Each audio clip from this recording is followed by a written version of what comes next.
Welcome back to the channel. Don't forget to like, share, and subscribe my channel.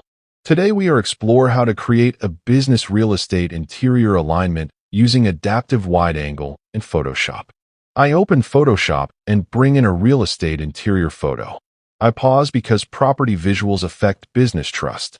The walls look tilted due to wide angle distortion. I duplicate the layer first. I open Camera Raw filter and choose adaptive wide angle. I draw vertical lines along the walls. I pause and let Photoshop adjust. I add a line along the floor for stability. I zoom in to check doors and windows. Everything now feels straight and premium. I zoom out and sense value in the space. Now I add business real estate text align neatly. The image now feels reliable and professional.